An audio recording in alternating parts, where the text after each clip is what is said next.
What started as a weekend getaway for 5 college friends became the most terrifying experience of their lives.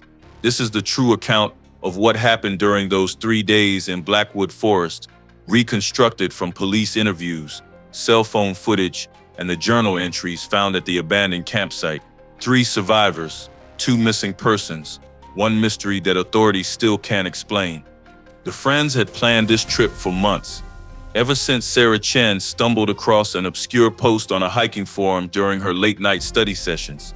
Sarah, a psychology major with an infectious laugh that could brighten any room, had been desperately seeking an escape from the mounting pressure of final exams.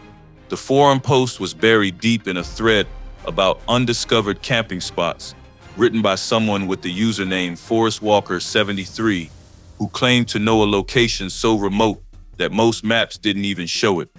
"Trust me," the post had read, "if you want to disappear from the world for a few days, this is the place. No crowds, no cell towers, no civilization for miles, just pure, untouched wilderness. But come prepared, once you're in there, you're on your own." The description had captivated Sarah immediately. She'd screenshotted the directions and shared them in their group chat at 2 a.m., sparking excited responses from her 4 closest friends.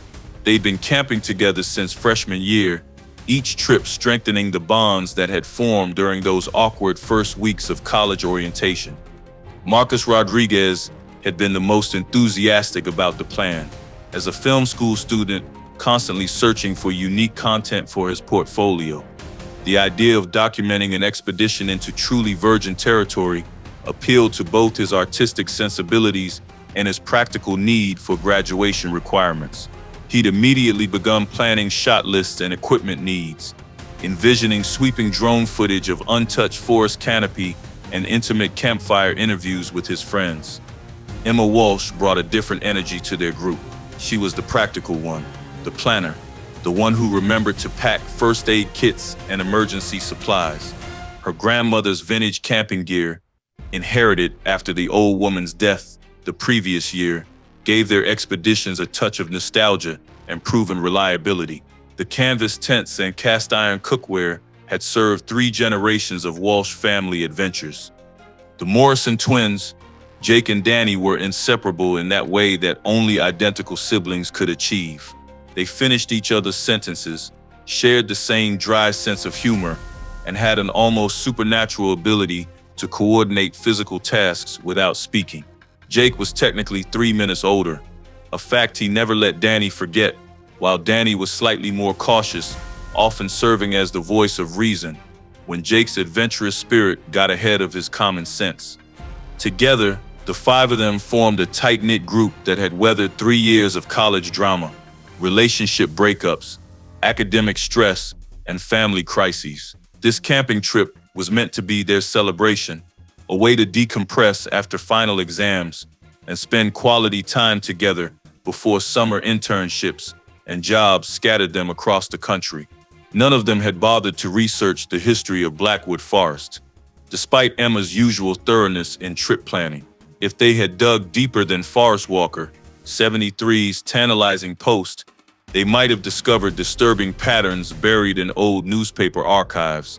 The Riverside County Sheriff's Department had logged 17 missing person reports in the Blackwood area over the past decade, hikers, campers, and hunters who had simply vanished without a trace. The most recent case had occurred just 8 months earlier. A family of 4 from San Diego had driven up for a long weekend of camping and never returned home. Their abandoned campsite was found by park rangers, meals still cooking over a smoldering fire, tents intact, personal belongings undisturbed. The family's SUV was discovered 3 miles away, parked at a trailhead with the keys still in the ignition and their wallets and phones left on the seats. Local authorities had quietly begun discouraging overnight camping in certain areas of the forest, but budget cuts and jurisdictional disputes prevented any coordinated warning system.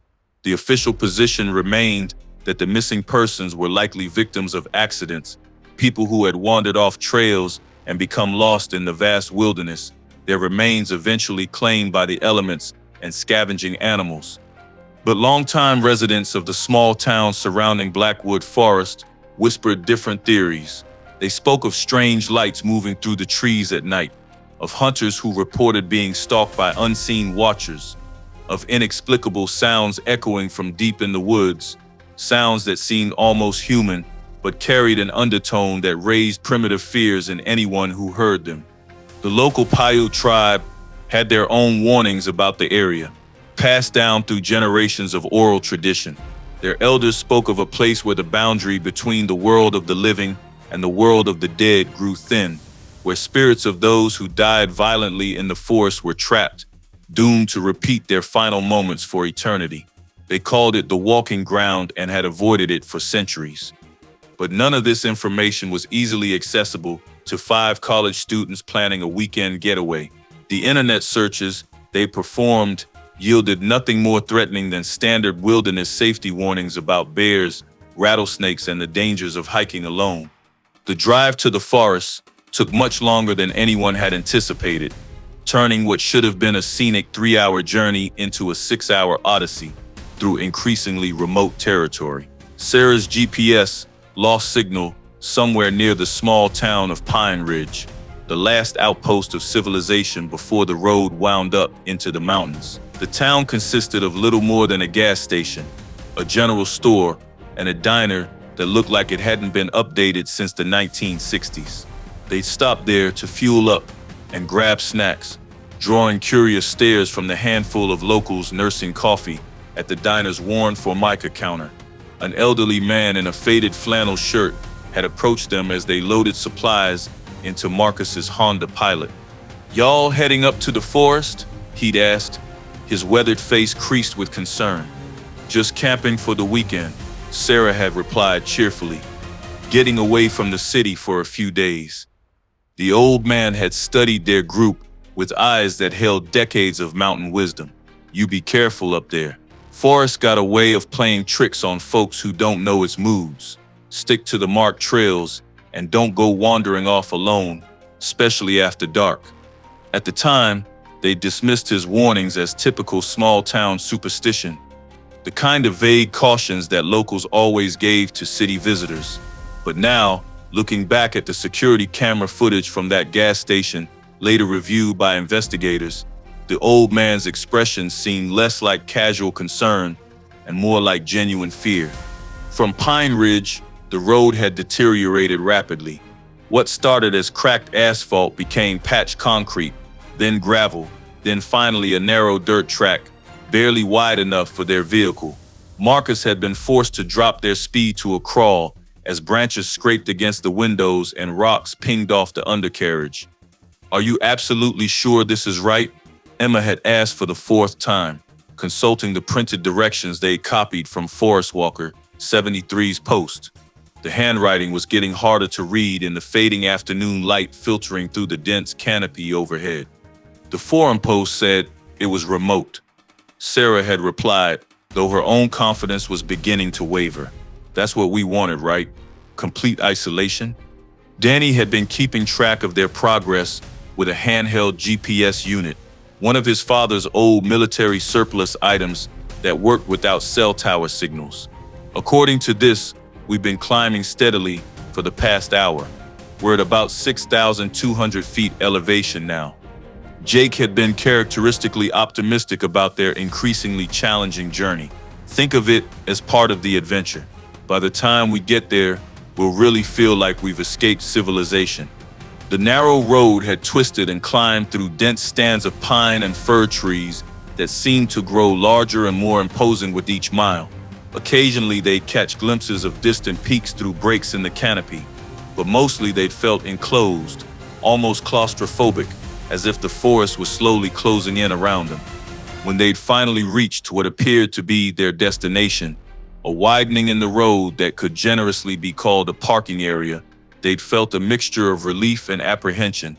The campsite mentioned in Forest Walker 73's post was supposed to be another quarter-mile hike through the trees, accessible only by a foot trail marked with old blazes on the tree trunks. "Look," Jake had said, pointing to a barely visible path leading off into the woods. "There's the trail marker. What he'd indicated was a faded yellow paint mark on a massive pine tree, so old and weathered that it was barely distinguishable from natural scarring on the bark. Similar marks appeared sporadically along what might charitably be called a trail, really just a gap between the trees that showed signs of occasional foot traffic. They'd loaded their backpacks with 3 days' worth of supplies and begun the hike to their camping spot, single file along the narrow path. Marcus had filmed their progress, documenting their excitement and the increasing wildness of their surroundings. The forest here was old growth, trees that had been standing when European settlers first arrived in California, creating a cathedral-like atmosphere with their towering trunks and interwoven canopy. "This is incredible," Sarah had breathed, her voice hushed as if she were actually in a church. "It feels like we're the first people to ever walk through here." But Emma, ever observant, had noticed details that suggested otherwise. "Look at these tree blazes," she'd said, pausing to examine another faded mark. "They're old, but they're not natural. Someone's been maintaining this trail for years." Danny had found more evidence of human presence, old boot prints in muddy spots along the path, too weathered to be recent, but clear enough to prove that they weren't the first visitors to this remote area. "And other people have definitely been here before," he'd observed. "Of course they have," Marcus had said, adjusting his camera settings for the dim light under the canopy. How else would that guy on the forum have known about this place? The quarter-mile hike had stretched to nearly 3/4 of a mile before they'd emerged into the clearing that would become their home for the next 3 days. The campsite had exceeded all their expectations. A natural meadow perhaps 50 yards across, surrounded by towering evergreens that created a sense of complete privacy and protection from the outside world. The campsite exceeded their most optimistic expectations. A natural meadow stretched before them, carpet thick, with mountain grass and wildflowers that released a sweet, clean fragrance when crushed underfoot. Towering evergreens surrounded the clearing like ancient sentinels, their trunks so massive that it would take 3 people holding hands to encircle one of them. The canopy overhead filtered the afternoon sunlight into dancing patterns of gold and green, creating an almost magical atmosphere. Most appealing of all was the sound of running water somewhere beyond the tree line, the musical babble of what promised to be a clear mountain stream. After 6 hours of travel and nearly an hour of hiking, the prospect of fresh water for cooking and cleaning seemed like the ultimate luxury. "This is perfect," Emma had declared, dropping her heavy pack and stretching her arms toward the filtered sunlight. Marcus had immediately begun filming, capturing not just the visual beauty of their surroundings, but also his friends' genuine reactions of joy and relief. "This is Marcus Rodriguez, reporting from what might be the most beautiful campsite in California," he'd narrated into his camera. "After a journey that tested our determination and our vehicle's suspension system, we found paradise." They'd spent the first 2 hours working together with the easy coordination of long practice, setting up their camp in a triangular formation that would become tragically significant later. The Morrison twins had claimed the spot closest to the tree line. Emma had positioned her grandmother's vintage canvas tent near the center of the clearing for maximum protection, while Sarah had chosen a location with the best view of the surrounding forest. Marcus had set up his tent last, taking time to film the setup process and document the layout of their temporary home. His camera captured details that would later prove crucial to investigators: the precise positioning of their tents, the fire ring they'd built from stones gathered around the meadow's edge, the makeshift kitchen area they'd established near the stream access point. As they'd worked, they'd maintained a constant stream of chatter, jokes about Emma's military precision tent setup, complaints about Jake's tendency to claim the best sleeping spots, debates about dinner plans and tomorrow's hiking routes. It was the comfortable banter of friends who knew each other's habits and quirks, who could work together efficiently while still having fun. But even during those first happy hours, there had been subtle signs that something about their paradise wasn't quite right. Emma had been the first to notice the absence of bird sounds. strange for a forest that should have been teeming with wildlife. Sarah had commented on the unusual uniformity of the grass in their meadow, as if it had been somehow maintained or managed rather than growing wild. Most significantly, Danny had discovered what appeared to be old tent stakes buried just below the surface of the meadow, rusted metal spikes that suggested their untouched campsite had been used before, perhaps many times. They spent the first hour setting up camp with the practice coordination that came from 3 years of shared adventures. Marcus and the twins worked on assembling the 3 tents, their movements efficient and synchronized despite the long day of travel. Emma and Sarah ventured into the forest to gather firewood, filling their arms with the abundant deadfall that littered the forest floor. The routine felt wonderfully familiar and comforting after the stress of their difficult journey. They'd been camping together since that first awkward freshman year trip to Lake Tahoe, when none of them had really known what they were doing, and Emma had accidentally set up her tent in a drainage ditch. Each subsequent trip had strengthened not just their outdoor skills, but the bonds of friendship that had transformed them from dormitory acquaintances into chosen family. Marcus documented their camp setup with the practiced eye of someone who understood both the technical requirements of filmmaking and the emotional significance of the moment. His camera captured Sarah's infectious laughter as she struggled with a particularly stubborn tent stake, the Morrison twins' wordless coordination as they assembled their shared shelter, Emma's quiet satisfaction as her grandmother's vintage canvas tent took shape with military precision. Year 4 of our camping tradition, Marcus narrated into his camera as golden afternoon light painted their growing campsite. Same group, same chaotic energy, but we're definitely getting better at this whole outdoor living thing. The forest around them seemed to pulse with life and mystery. Ancient trees created a living cathedral overhead, their massive trunks disappearing into shadows above. The air carried scents of pine resin, wildflowers, and that indefinable freshness that only exists far from civilization. Somewhere beyond their meadow, they could hear the musical conversation of the stream they'd been promised, its voice growing more distinct as evening approached.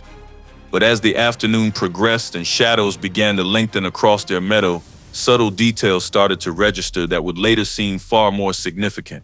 Emma noticed that despite the lush forest surrounding them, they heard no bird calls, unusual for an ecosystem that should have been bustling with wildlife preparing for evening. Sarah commented on how the grass in their meadow grew in strangely uniform patterns, as if it had been planted rather than growing wild. Most unsettling of all were the old tent stakes that Danny discovered buried just below the surface as he cleared ground for their fire pit. The metal spikes were rusted and weathered, clearly ancient, but their placement suggested that their undiscovered campsite had hosted many visitors over the years. "That's weird," he'd said, holding up one of the corroded stakes. "Why would someone leave camping equipment way out here?" Jake had shrugged off his brother's concern with characteristic optimism, probably just old gear from other campers. People forget stuff all the time. But Emma, ever practical and observant, had counted the stakes as they cleared them away. 12 stakes, she'd reported. "That's enough for 3 or 4 tents, set up in almost the exact same pattern we're using." As shadows lengthened across the meadow and the first hints of evening coolness crept into the air, they noticed something that transformed their sense of perfect isolation into something more complex and unsettling. "There's smoke over there," Danny observed, pointing toward a ridge about half a mile away. A thin gray column rose above the tree line. "Other campers," Sarah said. "That's fine." The forum post mentioned there were multiple sites in this area. Marcus adjusted his camera's telephoto lens, trying to get a better look at the distant camp. "I can't make out much, just smoke.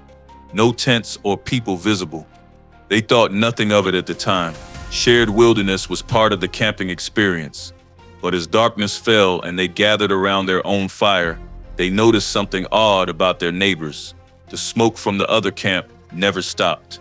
It rose continuously through the night, a steady column that never wavered or diminished, as if someone was feeding the fire constantly. "That's a big fire," Emma remarked around midnight, as they prepared to retire to their tents. "Seems like overkill for cooking or warmth." Jake shrugged. Maybe they're having a party. College kids probably like us. But there were no sounds of celebration from the distant camp. No voices, no music, no laughter, just that endless stream of smoke rising into the star-filled sky. The first night in Blackwood Forest unfolded with the kind of pristine beauty that made all their travel difficulties seem worthwhile. Stars appeared in impossible numbers overhead, unmarred by any hint of light pollution. The air carried the clean, resinous scent of pine and the distant music of running water. Their fire crackled pleasantly, casting dancing shadows on the surrounding trees and creating a perfect circle of warmth and light in the vast darkness. They'd fallen into the comfortable rhythms of camp life, taking turns stoking the fire, sharing stories and college gossip, passing around a bag of trail mix that Emma had prepared with her characteristic attention to detail. Marcus had set up his tripod to capture some night photography, his camera's long exposures turning their simple campsite into something that looked almost magical. This was exactly what I needed. Sarah had sighed contentedly around midnight, wrapped in her sleeping bag and leaning against a fallen log they dragged near the fire. No deadlines, no professors, no stress, just us and nature. The Morrison twins had been in their element, sharing childhood stories about camping trips with their father and debating the best techniques for everything from fire building to food storage. Their easy banter created a soundtrack of friendship that made the vast forest feel intimate and safe. Emma had been characteristically practical, checking and double-checking their food storage setup to prevent bear encounters, testing the stability of their tent stakes, and making mental notes about improvements for future trips. Her grandmother's camping wisdom lived on through her careful preparations and attention to detail. But as the night deepened and conversation gradually died away, they all became aware of the strange consistency of that distant smoke column. Even in the darkness, backlit by starlight and the glow of whatever fire was producing it, the smoke rose with mechanical precision, never wavering, never diminishing, never showing any of the natural variations they'd expect from a normal campfire. That's really bothering me, Emma had admitted quietly as they prepared to retire to their tents. Fires don't behave like that naturally. There's something off about it. Marcus had made one last attempt to film the distant camp with his night vision settings, but the distance and darkness made it impossible to discern any details beyond the mysterious smoke. Maybe we'll get a better look in the morning, he'd suggested. With good light and the telephoto lens, we might be able to see what they're doing over there. They'd banked their own fire carefully, leaving enough coals to restart it easily in the morning, but not so much that it posed a safety hazard. Their food was properly secured in bear-resistant containers. Their camp was tidy and organized, and they felt the deep satisfaction that comes from a day well spent in nature's embrace. Sarah had been the first to retreat to her tent, exhausted by the long day of travel and setup. "See you all in the morning," she called softly. "Try not to stay up too late, analyzing our mysterious neighbors." The others had followed suit within the next half hour, each disappearing into their respective shelters with the comfortable fatigue of people who had spent the day in productive physical activity. The forest around them settled into its nocturnal rhythms, the whisper of wind through pine boughs, the distant call of an owl, the almost subsonic rumble of the stream flowing somewhere beyond their campsite. But sleep didn't come easily for any of them that first night. The strange consistency of the distant smoke had planted a seed of unease that grew in the darkness. Each time one of them woke to adjust their sleeping position or listen to some forest sound, they found themselves peering out of their tent flaps toward the ridge where that mysterious fire continued its vigil. Marcus, always the documentarian, had set his camera to record throughout the night, hoping to capture some of the forest's nocturnal activity. The footage would later show their peaceful campsite bathed in starlight, the gentle movement of their tent walls, and the slight breeze, and in the background, that unwavering column of smoke rising from the distant ridge like a pillar connecting earth to sky. Around 3 in the morning, Sarah woke with a strong urge to visit the makeshift bathroom area they'd established Behind a cluster of trees at the edge of their meadow, she lay in her sleeping bag for several minutes, hoping the feeling would pass, but eventually accepted that she'd have to make the short walk into the darkness. She unzipped her tent as quietly as possible, not wanting to wake her friends, and slipped into her hiking boots. The night air was considerably colder than expected, sharp with the bite of mountain altitude and the promise of autumn. She grabbed her small flashlight and made her way carefully across the meadow toward the designated area. The forest at night felt completely different from their daytime paradise. Shadows seemed deeper, sounds seemed amplified, and the darkness beyond her flashlight beam felt almost solid, as if she could reach out and touch it. She completed her business quickly, eager to return to the warmth and safety of her tent. But as she made her way back across the meadow, something made her pause and look toward the distant ridge. The smoke was still there, still rising, with that same mechanical consistency. But now she thought she could see something else, shapes moving near the base of the smoke column, visible only as brief interruptions in the glow. Sarah stared hard, trying to make sense of what she was seeing. The shapes seemed to be walking in some kind of pattern, moving around the fire in what might have been a circle. Even at such a distance, there was something hypnotic about their movement, steady, rhythmic, never pausing. She watched for nearly 10 minutes before the cold finally drove her back to her tent. As she zipped herself into her sleeping bag, she tried to convince herself that she'd been seeing things, that distance and darkness had played tricks on her eyes. But the image of those circling figures stayed with her for the rest of the night, weaving through her dreams and making her sleep restless and fragmentary. Dawn broke over Blackwood Forest with breathtaking beauty that temporarily erased the previous night's concerns. Golden sunlight streamed through the towering pines, creating cathedral-like shafts of illumination that danced with floating dust motes and morning mist. The air was crisp and clean, carrying the sounds of awakening forest life, the chatter of squirrels, the distant tap of a woodpecker, the musical gurgle of their still unseen stream. The contrast between the mysterious unease of the night and the pristine beauty of morning was so stark that the five friends felt their spirits lift immediately. Whatever concerns they'd harbored about their distant neighbors seemed silly in the warm embrace of sunrise and fresh mountain air. "This is absolutely perfect," Emma declared as she emerged from her tent, breathing deeply of the pine-scented air. Her grandmother's vintage camping gear had performed flawlessly through the cool night, and she felt refreshed and ready for adventure. Marcus was already up and moving, his filmmaker's instincts driving him to capture the magical quality of early morning light in the forest.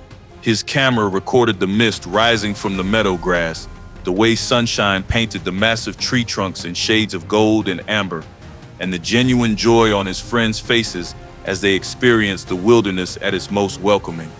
"This is Marcus Rodriguez, day one of our Blackwood Forest expedition," he narrated enthusiastically into his camera. "The weather is absolutely perfect, the company is excellent, and we've got 2 full days of this paradise ahead of us. If you're thinking about escaping civilization for a weekend, this is exactly how it should be done." The Morrison twins emerged from their shared tent with the kind of energetic coordination that only identical siblings could manage, immediately beginning their morning routine of stretching exercises and good-natured competition over who could build the morning fire fastest. Their easy camaraderie set the tone for what promised to be a perfect day in the wilderness. Sarah was the last to emerge, having spent several extra minutes in her sleeping bag trying to process the strange visions she thought she'd seen during her midnight bathroom trip. In the clear light of morning, the whole episode seemed like a product of darkness and imagination. The distant ridge looked peaceful and normal, with only a thin wisp of smoke visible against the blue sky. Nothing like the dramatic column and mysterious figures that had troubled her sleep. They prepared breakfast with the kind of coordinated efficiency that came from years of camping together. Emma managed the camp stove and coffee preparation with military precision, while the twins organized their food supplies and planned the day's activities. Sarah and Marcus worked together to document their meal preparation, creating both memories and content for Marcus's film school portfolio. "So what's the plan for today?" Danny asked, between bites of scrambled eggs and camp bread. "Do we want to explore the area, find that stream we keep hearing, or just relax and enjoy being away from civilization?" "All of the above," Jake replied enthusiastically. "We've got perfect weather and a whole forest to explore. Let's make the most of it." Emma consulted the topographical map she'd printed before their trip, spreading it across their makeshift camp table, constructed from a flat boulder and some logs. "According to this, the stream should be about a quarter-mile north of our campsite. If we follow it upstream, there might be pools deep enough for swimming, maybe even some waterfalls." Marcus was immediately interested in the photographic possibilities. Mountain streams, waterfalls, swimming holes. That sounds like perfect B-roll footage. And if the water's clean enough, we could refill our water bottles and not have to worry about rationing our supply. Sarah felt her enthusiasm building as they planned their day. The forest around them seemed to pulse with possibilities for adventure and discovery. "Let's do it, a real wilderness expedition, just like the old-time explorers." After cleaning up their breakfast dishes and securing their campsite against any potential animal visitors, they set out into the forest with day packs, cameras, and the kind of excited energy that only comes from having a perfect day stretching ahead with no obligations except to enjoy themselves. The forest they entered was everything they'd hoped for, and more. Ancient trees created a living cathedral overhead, their trunks so massive that the five friends holding hands couldn't encircle even the smaller specimens. The understory was open and park-like, carpeted with pine needles and dappled with shifting patterns of sunlight that created an almost magical atmosphere. They found the stream within 20 minutes of leaving camp, and it exceeded their most optimistic expectations. Clear, cold water rushed over granite boulders, creating natural pools and miniature waterfalls that seemed designed by nature specifically for their enjoyment.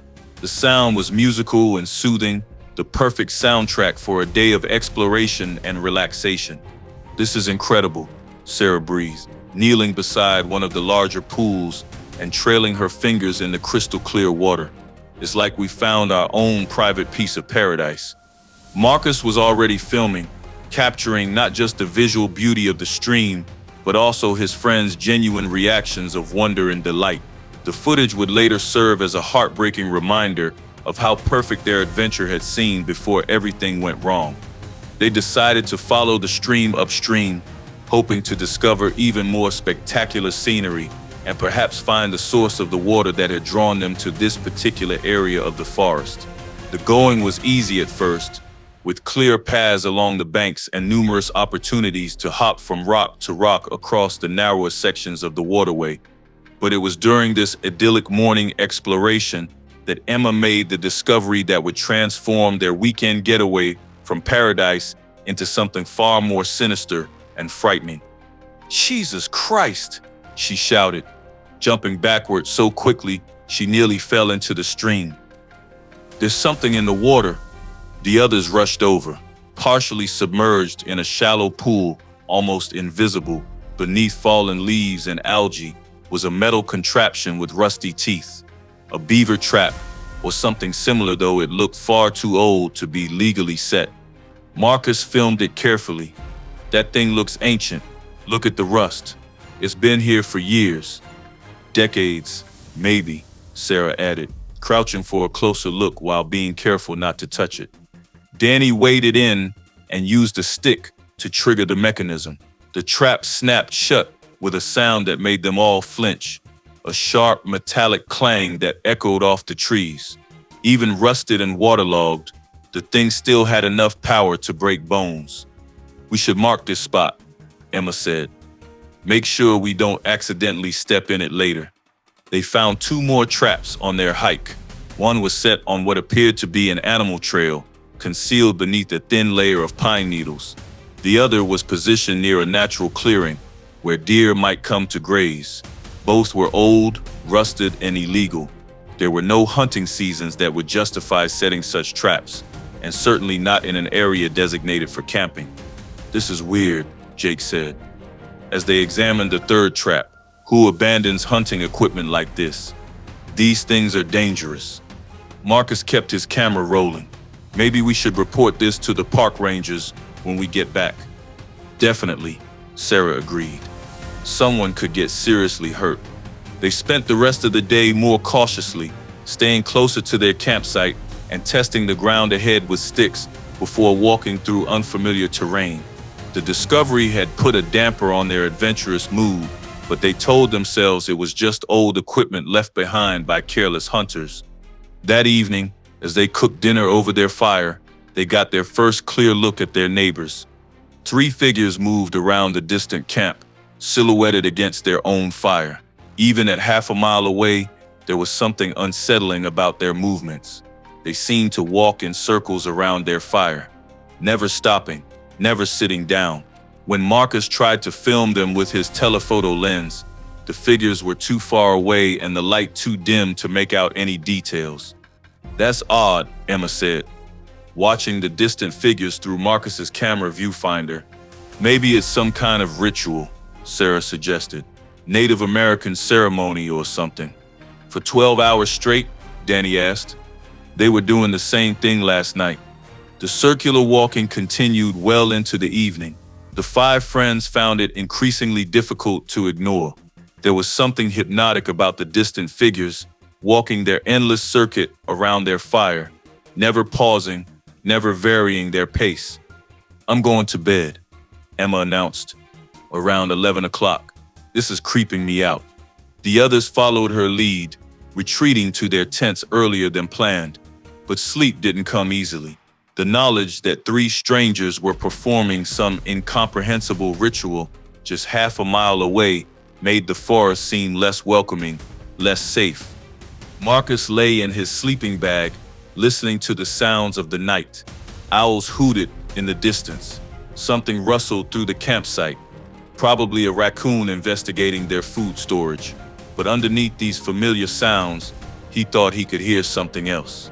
A rhythmic crunching, like footsteps on pine needles, keeping a steady beat. He unzipped his tent flap and peered out. The fire in the distant camp was still burning, and he could just make out the moving figures still walking their circuit, but the sound seemed closer, much closer. Marcus grabbed his camera and crawled out of his tent. The night air was cold against his skin, and he shivered as he stood up. The crunching sound stopped immediately. He waited, camera ready, but heard nothing more. After 10 minutes, he climbed back into his tent and zipped it shut, but sleep was elusive. Every sound seemed amplified. Every shadow seemed to move with purpose. The second day began with an argument. "We should check out that other camp," Jake suggested over breakfast. "Make sure they're okay. That walking thing they were doing all night was weird." "Or we should mind our own business," Emma countered. "They're not bothering us. Maybe they're on some kind of vision quest or spiritual retreat. We don't have the right to interfere." Sarah sided with Emma. "I vote we leave them alone. We came here to get away from people. Remember?" Marcus was torn. His filmmaker instincts were curious about the strangers, but his survival instincts urged caution. Something about the distant camp felt wrong, though he couldn't articulate why. Danny settled the debate by discovering something that demanded their immediate attention.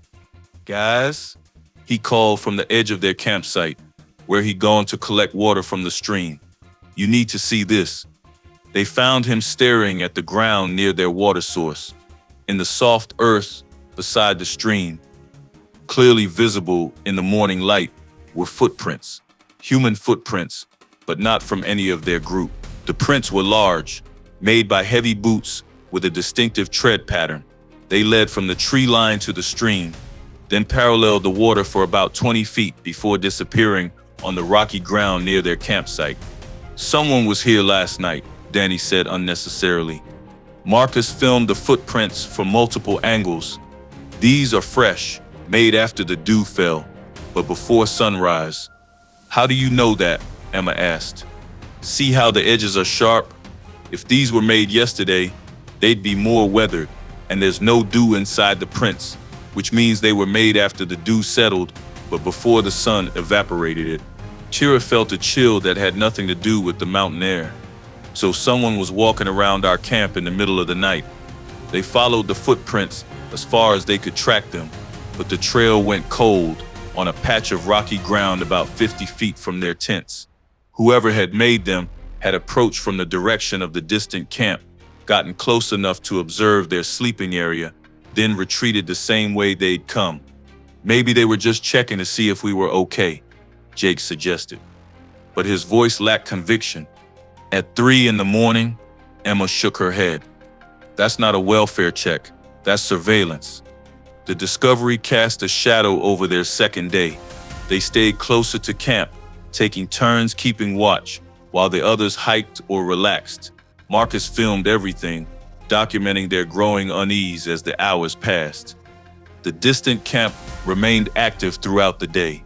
The figures continued their circular walking, never seeming to rest or eat or engage in any normal camping activities. Smoke rose constantly from their fire, suggesting they were burning far more wood than necessary for cooking or warmth. I counted them, Marcus reported after spending an hour with his telephoto lens. There are definitely 3 of them. 2 appeared to be men, 1 might be a woman, but it's hard to tell at this distance. They're all wearing dark clothes and hats that hide their faces.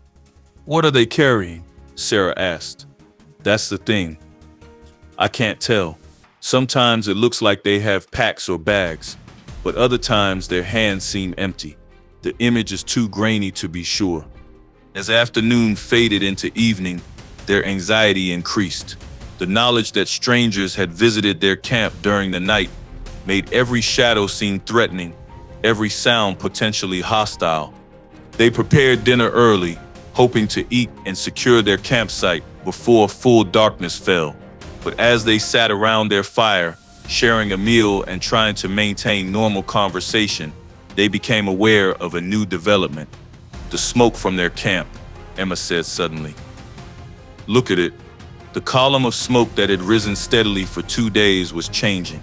Instead of a straight vertical line, it now rose in distinct puffs, 3 short, 3 long, 3 short again. Is that Morse code? Danny asked. Marcus grabbed his phone to look up Morse patterns, forgetting they had no internet access. 3 short, 3 long, 3 short, that's SOS. They stared at the distant smoke signal in stunned silence. Someone was calling for help. We have to do something, Sarah said. If they're in trouble. Or it's a trap, Jake countered. Think about it. They visit our camp in the middle of the night, walk in circles for days, then suddenly they're sending distress signals. That doesn't make sense. The SOS pattern continued for 20 minutes, then stopped. The smoke returned to its normal steady column, as if nothing had happened. Maybe we should try to signal back, Emma suggested. Let them know we see them. With what? Marcus asked. We don't have flares or mirrors, and do we really want to advertise our presence if this is some kind of trap? They debated their options as darkness fell. The ethical thing would be to investigate the distress signal, but their instincts warned against approaching the strange camp. The compromise they reached was to wait until morning and then hike to a high point where they could get a better view of the other campsite with Marcus's camera. But morning would be too late. Around 10 o'clock, as they were banking their fire and preparing for bed, they heard voices. Not from the distant camp, but from their own forest. Someone was moving through the trees nearby, speaking in low tones that carried on the still night air. We found their tracks. 3 tents. Wait until they're asleep. The voices were too distant to make out clearly, but the tone was unmistakably sinister. The 5 friends huddled together by their dying fire, afraid to speak above whispers. Marcus had his camera ready, but the darkness made filming impossible. He could barely see his friends' faces in the dim glow from their embers. We need to get out of here, Emma breathed. And go where? Jake whispered back. It's pitch black. We don't know these woods, and they're obviously watching the trails. The car, Sarah suggested. We could make it to the car. But when Danny crept to the edge of their campsite to check their exit route, he discovered their escape had been cut off. Fallen trees blocked the dirt road they'd used to reach the camping area. The logs were freshly cut. He could smell the sap and sawdust. "We're trapped," he reported when he returned. "Someone dropped trees across the road. We can't drive out." The voices in the forest had fallen silent, but the 5 friends knew they were still being watched. They could feel eyes on them from the darkness beyond their fire's glow. "What do they want?" Emma asked, but no one had an answer. They decided to take shifts, keeping watch, but none of them trusted the others to stay awake. Adrenaline and fear kept them all alert as the hours crawled by. So every sound in the forest seemed amplified. The snap of a twig, the rustle of leaves, the distant hoot of an owl. Around midnight, they heard new sounds from the direction of the distant camp. Not voices this time, but mechanical noises. The sound of digging, the clank of metal on stone, the scrape of heavy objects being dragged across the ground. "What are they doing over there?" Marcus whispered, his camera trained on the distant fire. Through his telephoto lens, he could see the figures were no longer walking in circles. They were working, moving with purpose around their campsite, but the distance and darkness made it impossible to determine exactly what they were doing. The digging sounds continued for hours. Whatever the strangers were burying or uncovering, it was a major undertaking. The 5 friends listened in growing horror as the work progressed through the night. Then at 3:17 a.m., according to Marcus's camera timestamp, Jake Morrison left his tent to use the bathroom. He zipped open his tent flap, whispered to his brother that he'd be right back, and walked into the forest. His footsteps faded into the darkness beyond their camp. He never returned. Danny was the first to notice his brother's absence. At 4:30, he whispered Jake's name, thinking his twin had fallen asleep outside. When there was no response, he unzipped his tent and crawled out to investigate. Jake's tent was empty. His sleeping bag was still warm, his clothes and personal items undisturbed, but Jake himself was gone. "Jake," Danny called softly, not wanting to wake the others but desperate to locate his brother. There was no answer. Danny waited another 10 minutes, then roused his friends. The search began immediately. Despite the darkness, using their flashlights and Marcus's camera light, they combed the area where Jake would have gone to relieve himself. They found his footprints easily enough, clear impressions in the soft earth leading away from the camp. But the trail ended abruptly after about 30 feet. Jake's footprints simply stopped, as if he vanished into thin air. "This doesn't make sense," Danny said, panic creeping into his voice. "Footprints don't just disappear. There has to be a logical explanation." Marcus filmed the area where the tracks ended, adjusting his camera settings to capture as much detail as possible in the low light. "The ground is soft here. If Jake kept walking, there should be more prints." They searched in expanding circles, looking for any sign of where Jake might have gone. But the forest floor beyond the end of his trail showed no disturbance, no broken branches, no scuffed earth, no indication that anyone had passed that way. "Jake," Danny called louder, abandoning any attempt at stealth. "Jake." His voice echoed through the trees and faded into silence. No response came back. Sarah grabbed Danny's arm. "We need to be quiet. If someone took Jake, shouting will just let them know we're looking." "Then what do you suggest?" Danny snapped. "My brother is missing. We searched systematically," Emma said, trying to maintain calm. "Cover every inch of the area. Look for broken branches, disturbed vegetation, anything that might show where he went." But as dawn broke over the forest, they had to admit defeat. Jake Morrison had vanished without a trace, leaving behind only 30 feet of footprints and a growing sense of dread among his friends. The morning light revealed something else that chilled them to the bone. The distant camp, which had been active all night with its mysterious digging project, was now completely silent. No smoke rose from their fire. No figures moved among the trees. The camp appeared to be abandoned. "We have to go over there," Danny insisted. "Maybe they took Jake. Maybe he's in their camp."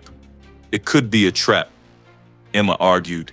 "They might be waiting for us to come to them." But with one of their friends missing and no other leads to follow, they had little choice. After securing their own campsite and leaving a note explaining where they had gone in case Jake returned, the remaining 4 friends set out across the forest toward the mysterious camp. The half-mile hike felt like the longest walk of their lives. Every shadow could hide an attacker. Every sound could herald an ambush. DeMarcus kept his camera rolling, documenting their approach and the increasingly ominous signs they discovered along the way. More traps, dozens of them, hidden along what appeared to be commonly used animal trails. Some were ancient and rusted, but others looked recently set. Anyone moving through this part of the forest without extreme caution would inevitably stumble into one of the cruel devices. "This is deliberate," Sarah observed as they carefully disarmed another trap. "Someone is trying to hurt people who come through here. Or keep them from leaving," Marcus added ominously. They also found evidence of the previous night's digging. Fresh mounds of earth were scattered through the forest, as if someone had been excavating multiple sites. But what they'd been digging up or burying remained a mystery. The abandoned camp, when they finally reached it, was unlike anything they'd expected. 3 tents were arranged in a precise triangle around a fire pit that still smoldered with hot coals. But these weren't modern camping tents like their own. They were military surplus, old canvas shelters that looked like they belonged in a war movie. The fabric was stained and patched, with an odd smell that made their eyes water. "Hello?" Danny called out. "Is anyone here? We're looking for our friend." No response came from the tents. Marcus approached the nearest one and pulled back the flap. Inside, he found military-style cots, old equipment, and maps of the forest marked with cryptic symbols, but no people. The second tent contained more of the same, plus something that made his blood run cold. Photographs, hundreds of them, pinned to the tent walls and scattered across a makeshift table, all showed the same subjects. Campers in Blackwood Forest, taken from a distance with a telephoto lens. Marcus recognized some of the faces from missing person reports he'd seen on social media. Young people who come to the forest and never returned home. The photographs showed them at their campsites, hiking, sleeping in their tents. Surveillance photos taken without their knowledge. "Guys," he called to his friends, "you need to see this." But when he turned around, Sarah, Emma, and Danny were gone. Marcus emerged from the tent to find the camp empty except for himself. His 3 friends, who had been standing right outside just moments ago, had vanished as completely as Jake had the night before. "Sarah," he shouted. "Danny, Emma, where are you?" The forest swallowed his voice without echo. He was alone in the abandoned camp, surrounded by evidence of some long-running operation to monitor and possibly abduct campers. Panic threatened to overwhelm him, but Marcus forced himself to think logically. He still had his camera. If he was going to disappear like the others, at least he could leave evidence behind. He began filming everything: the military tents, the surveillance photos, the maps with their mysterious markings. The 3rd tent contained the most disturbing discovery yet: personal items from missing campers, wallets, jewelry, camping equipment, all carefully sorted and cataloged. Some of the items bore dates going back years, suggesting this operation had been ongoing for a very long time. Among the belongings, Marcus found Jake's wallet. His friend had been here, in this tent, sometime between 3:17 a.m. and dawn. But where was he now? Where were any of them? As Marcus filmed the evidence, he became aware of sounds in the forest around him. Footsteps, moving in a circle around the abandoned camp. The same rhythmic crunching he'd heard the night before, but closer now, much closer. He grabbed his camera and ran. The forest seemed to actively impede his escape. The branches caught at his clothes, roots tripped him, and the underbrush grew thicker with each step. Behind him, The footsteps maintained their steady pace, never hurrying, but never falling behind. Marcus had no idea where he was going. In his panic, he'd lost track of direction. The trees all looked the same, and the overcast sky gave no clue to his orientation. He could be running deeper into the wilderness or in circles for all he knew. The footsteps behind him multiplied. What had been one pursuer became two, then three, then more. They maintained their disciplined pace, as if this was a training exercise rather than a chase. The sound was hypnotic and terrifying, the steady beat of boots on forest floor coming from all directions. Marcus stumbled into a clearing and realized he'd made a fatal mistake. He was back at his own campsite, but it wasn't as he'd left it. The tents had been collapsed and searched. Their supplies were scattered across the meadow, and standing among the wreckage were the three figures from the distant camp. They wore military fatigues, but the uniforms were old and stained. Their faces were partially hidden by wide-brimmed hats, but what Marcus could see was weathered and cruel.